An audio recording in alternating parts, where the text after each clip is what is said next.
책까지 한 권 더 읽는다면요. 뭔가 마음쯤만 건강한 하루도 보낼 수 있지 않을까 싶은데요. 자, 오늘 또 월요일에 함께하는 순서죠. 월요일의 책갈피. 오늘 또 좋은 책 소개 해드리도록 하겠습니다. 자, 안정환 작가 자리했습니다. 안녕하십니까? 네, 안녕하세요. 네, 반갑습니다. 오늘 어떤 책 준비해 오셨죠? 자, 오늘은 최저천 교수의 거품예찬이라는 책을 소개해 드리도록 하겠습니다. 네, 최지천 교수의 거품의 예찬. 네. 먼저 그 저자가 좀 어떤 분인지 소개부터 해주시죠. 자, 이분은 그 사피엔스를 지은 유발 하라리가 한국에 와서 첫 번째 인터뷰를 할 때요. 문화생물학자의 자격으로 패널로 참여하신 분입니다. 그만큼 세계적인 석학이자 자연과학자, 국립생태원 초대 원장으로 유명하신 분인데요. 네. 근데 그분이 그 자리에서 자신의 책 한 권을 소개한 게 있었습니다. 사피엔스의 진화의 과정을 설명하는 데 있어서 그 소개한 책의 제목이 바로 이 거품예찬이라는 책이었습니다. 예. 이 책의 제목이 거품의 예찬인데요. 예. 음, 이게 좀 어떤 의미일까요? 거품을 친송한다. 말 그대로입니다. 예. 그렇지. 근데 보통 우리가 거품이라고 하면은 나쁘게 생각하잖아요. 근데 이 책 속에서는 거품이야말로 진정한 자연의 이치이며 그것을 잘못 이해하고 있는 인간들이 더 큰 문제라고 이야기를 해주고 있습니다. 또 책의 내용은 거품 예찬이지만 전체 책 속에서 그 내용은 일부에 지나지 않고요. 사실 이 책은 2012년부터 2015년까지 연재한 칼럼 가운데 총 133편의 글을 묶어서 낸 생물학 에세이라고 생각하시면 좋을 것 같습니다. 네. 책 속에선 진화와 생명, 인간과 동물, 환경과 생태를 비롯해서 정치, 외교, 교육, 문화 등 우리 사회 전반을 아우르고 있으면서요. 또한 주제별로 짧은 글이지만 우리를 둘러싼 세계에 대한 그의 폭넓은 해안을 볼 수가 있습니다. 네. 자, 거품을 예찬한다고 했는데요. 그럼 예. 저자가 말하는 거품의 진정 의미는 좀 어떤 것으로 좀 이해할 수 있을까요? 우리는 흔히 거품을 쓸모없고 낭비적인 요소라고 생각하죠.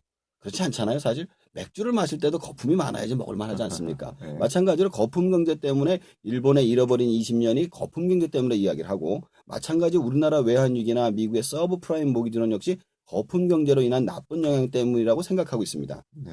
사실 저자는 이것을 모두 결과론적으로만 보는 우리의 나쁜 습관 때문이며, 사실상 인간도 자연의 일부이며 인간이 만든 경제 역시 자연의 일부이기 때문에 이러한 거품은 당연한 것이며 거품이 생겨야만 발전할 수 있고 진화도 할 수 있다라는 이야기를 해줍니다. 네.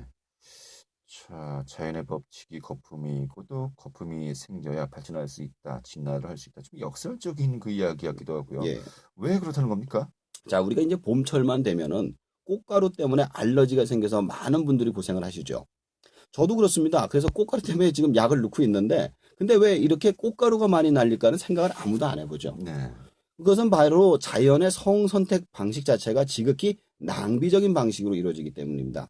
근데 그렇게 하는 이유는 바로 새로운 환경에 적응하는 방식 자체가 이런 식의 대규모의 알 수 없는 미래를 대처하기 적합한 방식이기 때문인 거죠.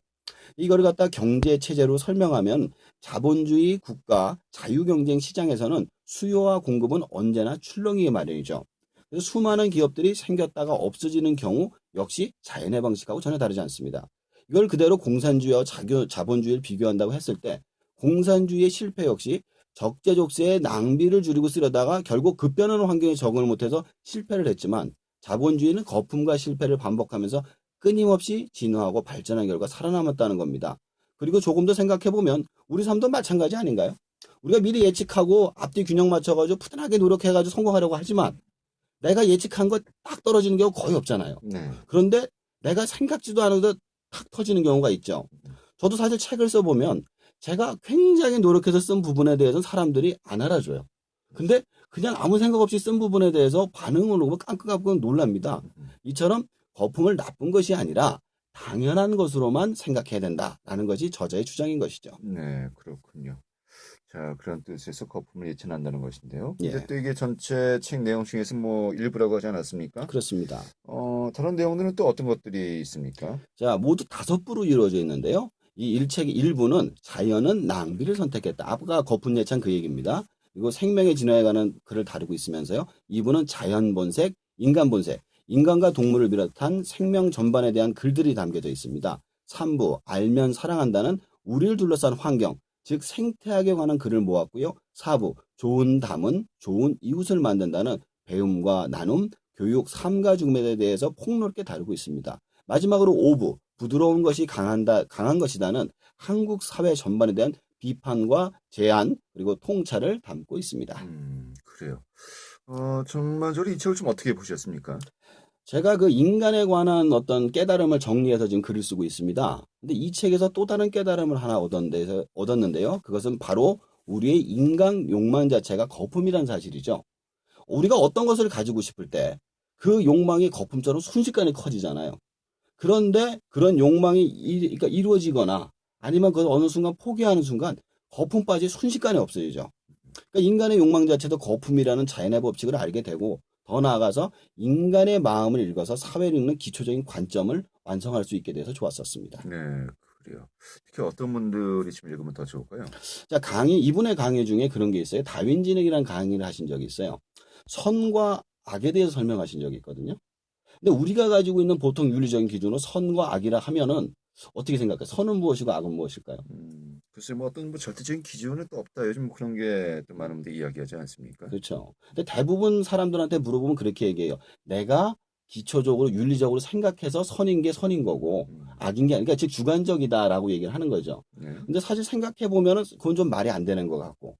그래서 이분의 이야기가 뭐냐면은 인간을 벗어나서 윤리의 기준을 보면은 훨씬 더 쉽다 이거예요. 음, 예를 들어서 인간 말고도 집단을 이루고 사는 동물들이 굉장히 많아요. 뭐 쥐라든가 뭐 늑대라든가 뭐 이런 포유류 같은 경우에는 거대한 집단을 이루고 사는데 걔네들도 선과 악이 존재해요. 만약에 집단의 위기를 처하게 하는 일을 하는 어떤 개체가 존재하면 그걸 물어 죽이거든요. 마찬가지로 이 인간에게 있어서 선과 악은 절대적인 기준이 아니라 그 사람이 속한 집단에 의해서 결정이 된다 이거죠. 네. 그렇기 때문에 그 전까지 고민을 하던 윤리의 기준이 확실해지더라고요.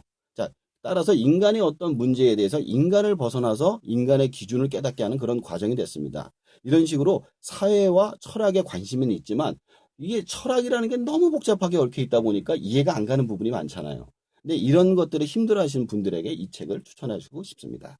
그래요. 알겠습니다. 자, 오늘 이 거품에 찬 책 설명 잘 들었고요. 또 다음 주에는 어떤 책을 또 준비해 오실 겁니까? 다음 주에는 그 베르나르 베르베르의 제3인류라는 책이 완간이 됐습니다. 아, 예. 그래서 그 책을 소개해 드리도록 하겠습니다. 베르나르 베르베르 또 국내에 또 팬들 굉장히 많죠. 그쵸, 예. 알겠습니다.